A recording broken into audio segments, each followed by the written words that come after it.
Paano mawawala ang mga duda mo? Paano nga ba mawawala yung mga duda natin? Una, believe in your company. Sa panahon ngayon, napakadali na nating maniwala dahil sa loob ng 16 na taon na ng ating kumpanya ngayong 2023, halos mahigit ilang libo na ang naging milyonaryo dahil sa business na ito. Unlike dati na bago-bago pa lang, wala pang maipakita na resulta ang kumpanyang ito. Ngayon, di ba, sobrang dami na. Mamimili ka na lang kung kaninong buhay ang gusto mong i-share sa mga prospect mo na talagang yung fit na fit sa mga personality niya.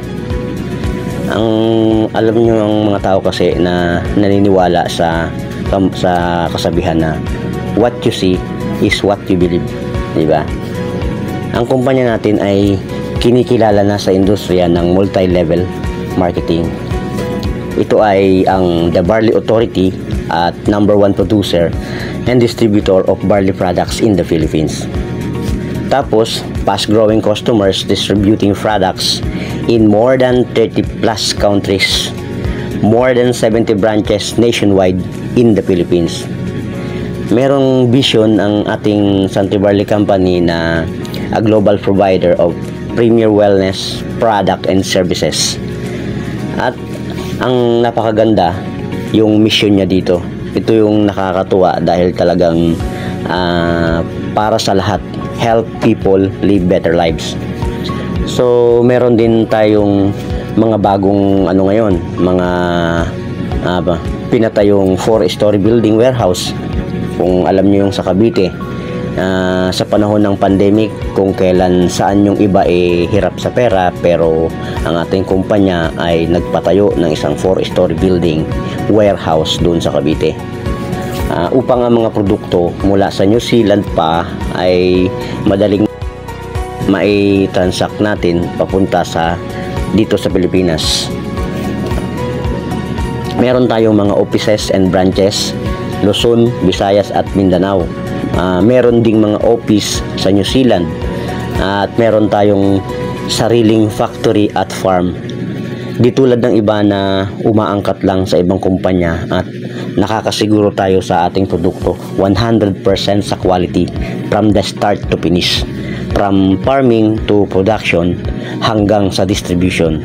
At ang maganda dito, 100% Biogross certified at 100% halal at FDA certified. Napakaganda ng ating kumpanya, kaya't paano mo sasabihin magkakaroon ka pa ng duda at hindi mo sasabihin legit ang kumpanyang ito? Sumali yung iba o nag-join yung iba dahil nabigla lang o kaya napilitan lang, dahil nga syempre hindi matanggihan si kaibigan, si kamag-anak, si kapitbahay o si kakilala, lalong-lalo na si katrabaho, kaya nag-join sa industriyang ito. Kaya hindi kayo makagalaw ay punong-puno pa din kayo ng mga pagdududa. Una, para mawala yung pagdududa, believe in your company. Maniwala ka sa kumpanyang pinasukan mo na Santi Barley. Pangalawa, para mas lalong mawala ang pagdududa mo, you have to believe in your product. Alam natin na sobrang daming tao na ang natulungan ng produktong Santi Barley natin. Pero hindi sapat yon para 100% na maniwala ka. Dapat, ang gawin mo, ikaw mismo ang maka-experience kung gaano kaganda ang produkto mo. Mahirap po mag-share ng isang bagay o ng ating mga product na hindi mo pa naman alam kung ano yung epekto nito sa'yo. Halimbawa, kung nag-o-offer ka ng product sa kaibigan mong merong sakit, tapos ikaw naman meron namang sakit, di ba? Mas malala pa kaysa sa inaalukan mo, hindi maniniwala yun sa'yo. Baka sabihin pa nun sa'yo, ikaw muna, Pards, ikaw muna pre, ikaw muna bro, mas kailangan mo yan. Mas may sakit ka yata, mas malakas pa yata ako sa'yo. So, ang ibig sabihin dito, dapat be the product of your product. ikaw ang maging model muna. Ikaw ang sumubok muna ng produkto mo. Baka alok ka ng alok, hindi mo pa natitikman ang produkto mong Santi Barley. O di naman kaya, ang tagal-tagal mo nang sumali, pero yung mga boxes o yung mga canister na binigay sa'yo ng upline mo ay nandyan lang sa dingding mo, nandyan lang sa estante mo, nandyan lang sa lalagyanan mo, hindi pa rin nababawasan hanggang ngayon. Kaya hindi ka makagalaw-galaw. Kaya dapat una, kung hindi ka man makapag-alok o hindi ka man makapagbenta o hindi mo man gusto ang bumenta, ditikman mo yung product mo para masubukan mo sa sarili mo kung totoo nga talaga nalalakas ang immune system mo at totoo nga talaga na mag-glow ka sa Santi Barley product. So dapat subukan mo ito, wag mong hayaan na nandyan lang sa sulok yung Santi Barley mo. Kaya para mas maniwala sa'yo yung prospect mo, be the product of your product. Para mawala ang mga pagdududa mo, una, you have to believe in your company. Pangalawa, you have to believe in your product. At pangatlo, believe in your upline. Maniwala ka at sundin mo ang mga sasabihin ni upline o mentor mo o ng coach mo. Huwag ka munang maging acne dahil in-invite ka niya o pinasali ka niya, hindi para pagkakitaan lang, kundi para tulungan ka rin, para umangat at gumanda din ang buhay mo sa pamamagitan ng Santi Barley International Business na ito. Siya ang tutulong sa'yo, lalo na kung baguhan ka pa lang sa business na ito. Iga-guide ka niya kung ano yung mga steps na gagawin mo para makapagsimula ka. Kaya bilang bago o kahit hindi ka man bago, aralin mo agad-agad. Tandaan nyo po, kung sa school, yung unang tinuturo ng teacher sa kanyang estudyante ay yung mga fundamental o basic muna, saka yung susunod na level. Ganon din po dito, hindi mo pwedeng kaligtaan ng basic. May narinig ka na ba na pagkalabas ng baby ay naglakad na kaagad? Di ba wala naman? Kasi kailangan niyang pagdaanan ang developmental stage. Oo, merong nangyayari na maaga ang development.